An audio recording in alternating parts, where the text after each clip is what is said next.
troops are pocketing thousands of dollars in tax-advantaged cash on a single move, and the government is the one writing the check. There is one form of this move that quietly pays out more than people expect, and one rookie mistake that can wipe the whole thing to zero. Stick with us for both. Hey everyone, Kai here. The internet calls it a DITY move, the military calls it a Personally Procured Move, a PPM, and the math on it is genuinely good. Today we are going deep on the PPM, the do-it-yourself military move, how the payment is built, and exactly when it turns a profit instead of a headache. Here is the core deal.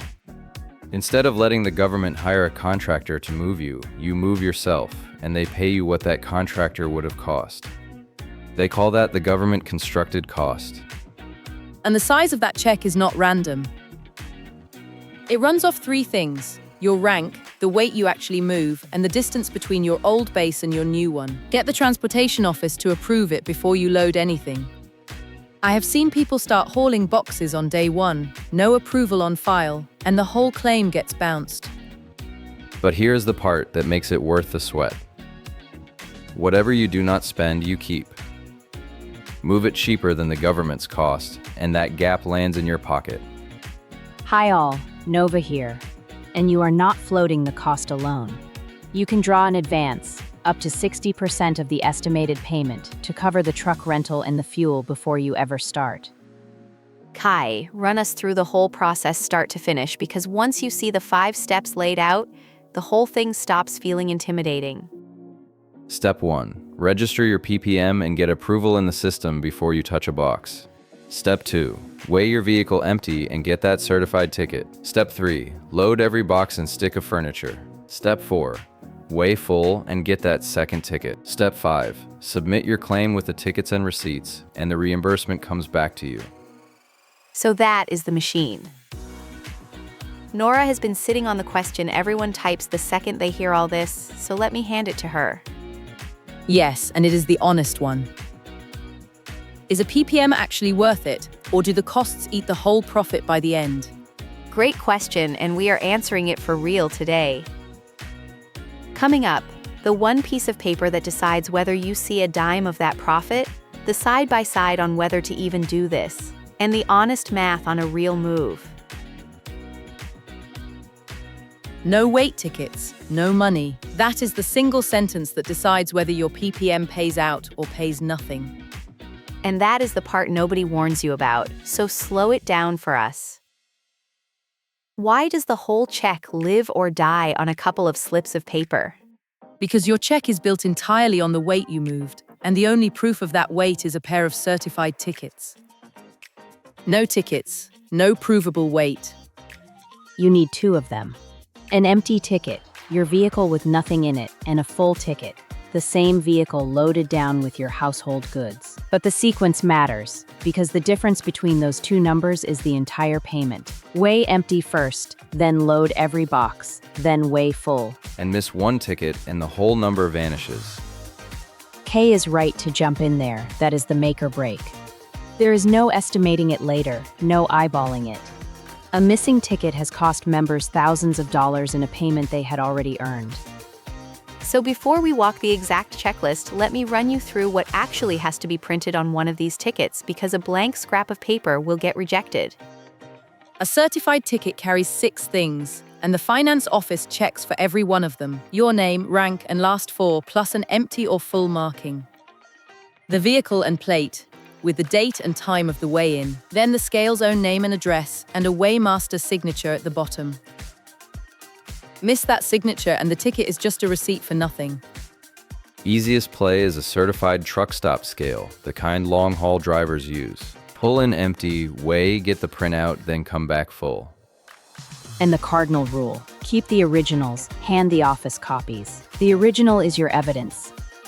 Lose those and you do not lose a form, you lose the paycheck. Before we keep going, one small favor that actually moves the needle. If this is landing for you, tap like, then subscribe and turn on the bell so you do not miss the rest. 2 taps, completely free, and it pushes this in front of more people who need it. Here is the fork that splits every PCS season. You can do the PPM and pocket the cash, or you can let the government hire the movers and not lift a box. Real money on one side, real effort on the other. And the money side is bigger than people expect, which is exactly why this is worth arguing out loud. So let us argue it. Kai thinks the paycheck makes this an easy yes, while Nora thinks the effort and the risk quietly eat the win. I will referee. Kai, make the case. The number is the number. A motivated mid-rank moving a few £1,000s across the country can clear a couple $1,000s in profit, and the part you keep over your actual costs is yours. On a perfect weekend, sure. But you just signed up to be the moving company. You rent the truck, you load it, you drive it, you unload it between out processing and in processing. Hold on, Kai, before you answer, where does that profit actually go if someone hires labor to load the truck? Fair, and that is the liver. Hire a full crew at both ends and you can erase the gain. The profit lives in doing the cheap version, a rental truck and your own back. And that is exactly my worry. The cheap version is also the version where a damaged couch is your problem, not a claim against a contractor. Push back on that one, Kai. Is the risk really yours to swallow? Mostly yes, you break it, you eat it. With a full government move, the contractor carries the liability and the labor. That is the trade you are buying with the smaller paycheck. Which is the right buy for a family moving a 4-bedroom house with a newborn and a deadline. Time and a bad back are not free. So here is the verdict, and it is sourced to the official PPM guidance. On pure money, the PPM wins, but only if you move cheap, a rental truck and your own labor. Because hiring full crews can erase the profit. The government move wins on effort and risk, the contractor carries both. And I will concede the money point. When the load is light, the PPM is the better deal. So the smart play is to match it to your life. Light load, strong back, a partner who can help, do the PPM. Big household, no time, no help, take the government move. Pick for your situation, not for the bragging rights. Real numbers are the only honest way to settle this, because the word profit gets thrown around and the actual math is what tells you whether to do it. And before we add it up, Kai has the question that trips up every first-timer when the payment finally hits. Go ahead. Right here it is. Is that profit-free money, or does the government tax the cash you keep on a PPM? Picture Sergeant Alvarez, an E5 moving about 5,000 pounds 1,000 miles. Round numbers to keep it clean, but the shape is exactly right. Start with a check. Say the government constructed cost on that load comes back at $4,000. That is the most they will pay her, 100% of it. Now her costs. Truck and trailer, $1,100. Fuel and tolls across 1,000 miles, about $600. Boxes and tape, another $300. Subtract it out, and Alvarez clears $2,000 before tax. That is the gap between the government's cost and her cheap do-it-herself version. Before tax is the phrase to circle, because that profit is income. Finance issues a W-2 and withholds 22% federal off the top, so plan for it. But active duty PCS keeps a tax break most civilians lost. You deduct your real moving costs on IRS, Form 3903, which lowers the income you get taxed on. And here is the honest fork, so nobody walks away starry-eyed. If Alvarez had hired a full crew at both ends for $2,000, that $2,000 profit goes to roughly zero. So the people this wins for are the light loads with their own muscle. A PPM is profit only if you move cheap.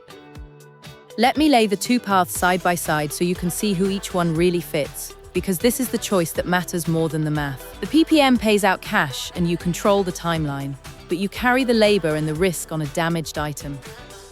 Light load, your own back, a buddy to help, lean PPM and pocket the cash.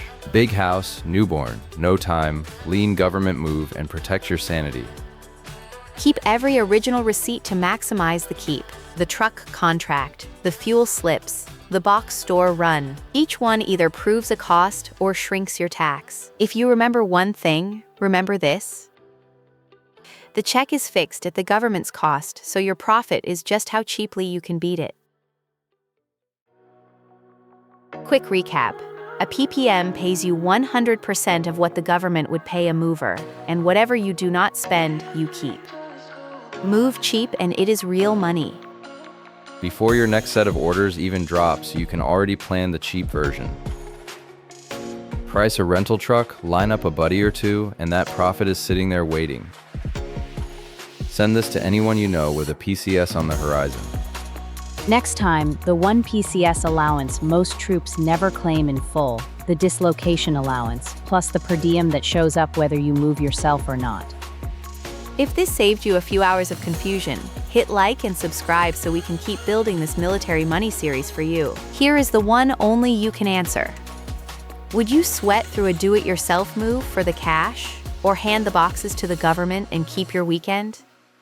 Tell us in the comments. I learned something putting this one together, and I hope you did too. This is Tiffany. Thanks for watching and signing off.